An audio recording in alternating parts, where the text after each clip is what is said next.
Welcome to This Explainer. Today, we're diving into a topic that gets a ton of hype, AI on the factory floor, specifically building the connected decision layer.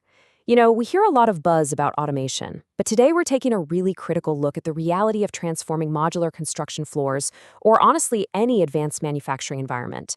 We're going to pull back the curtain and look at how decisions are actually made on the floor, day in and day out.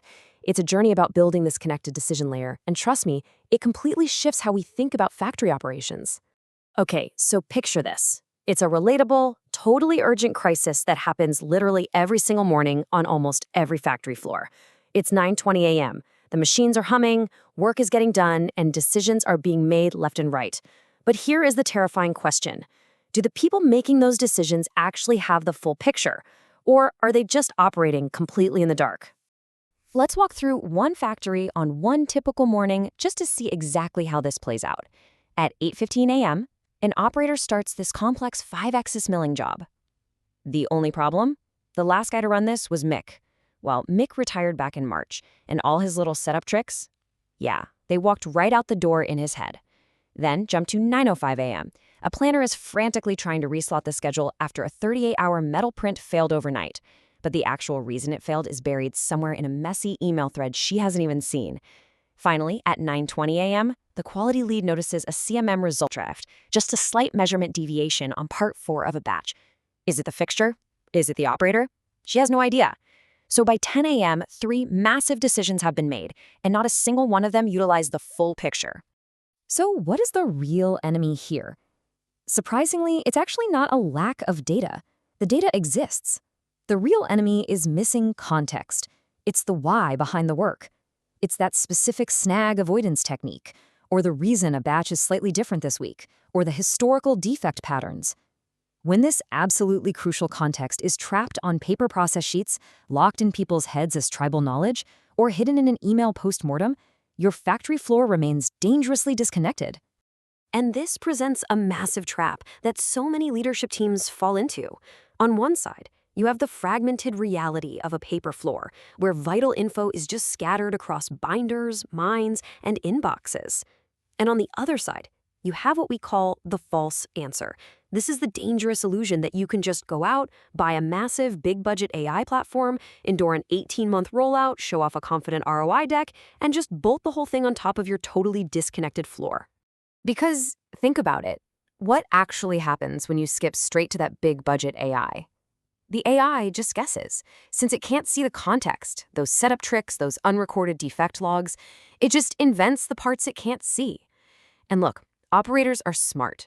They spot bad recommendations instantly. If the AI is constantly hallucinating missing details, I guarantee you, by week 3, absolute trust is gone. No one on the floor is listening to the system anymore, and it basically becomes a very expensive paperweight. So how do we actually fix this? We need a proper 3-step framework for success. Most failed AI projects try to jump straight from layer 1, where data's scattered in paper and isolated software systems, directly to layer 3, trying to make AI useful right away.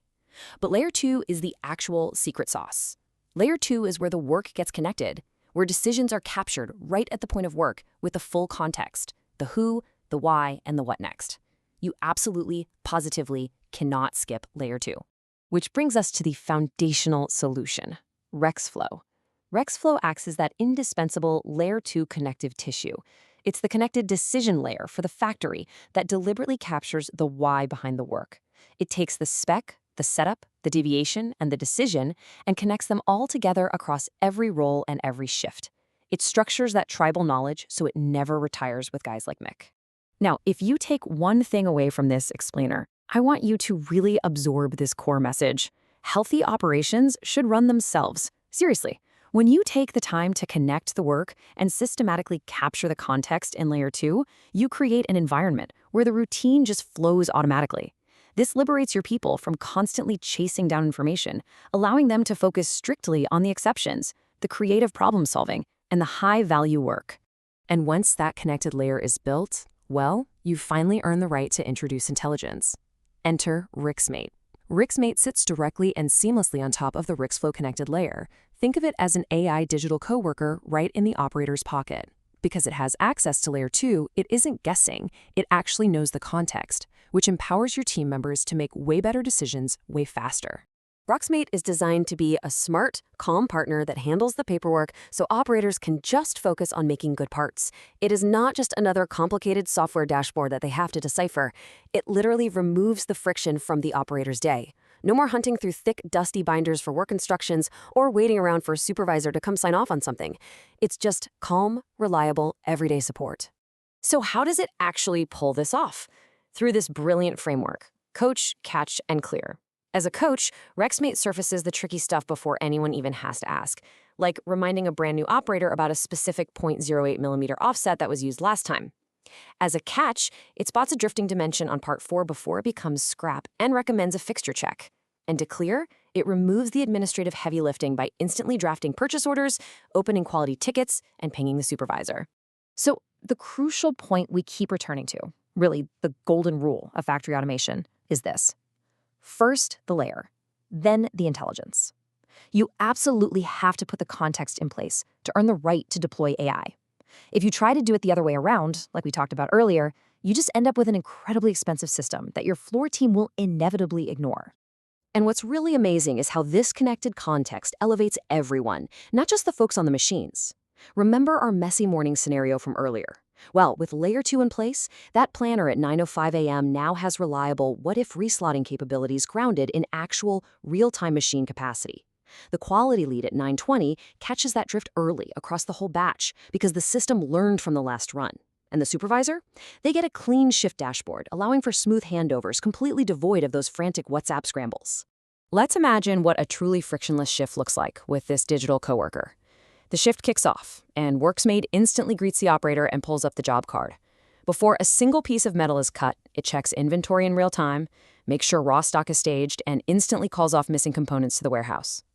During production, it's constantly watching cycle times and prompting offset checks. And when the run finishes, it updates live KPIs and overall equipment effectiveness, OE, automatically. Just total, seamless integration. When we zoom out, we see massive operational shifts when that Layer 2 foundation holds strong. On the performance side, you get unprecedented speed and quality, faster handovers where the next person isn't starting from scratch, and way earlier defect detection. And on the cultural side, which is huge, you secure knowledge and trust. Crucial tribal know-how is actually retained even when your best staff retires, and you build absolute trust on the floor because the AI's recommendations are grounded in real, verifiable factory context. And this brings us to our ultimate takeaway. True innovation, whether you're in modular construction or precision engineering, requires a worthy foundation. The message is simple, but it is incredibly powerful. Don't just buy AI for the floor. Build the floor that earns AI. Connect the work, capture that rich context, and only then put intelligence precisely where the decisions are being made. Which leaves us with one final, provocative question to think about as we wrap up this explainer. Look honestly at your own operations. Are you actively building the floor that earns AI? Or are you still relying on paper, scattered email threads, and the faint hope that retiring experts will somehow leave their knowledge behind? It's time to evaluate your foundation and take that critical next step. Thanks so much for exploring this topic with me. Keep learning, and I'll catch you next time.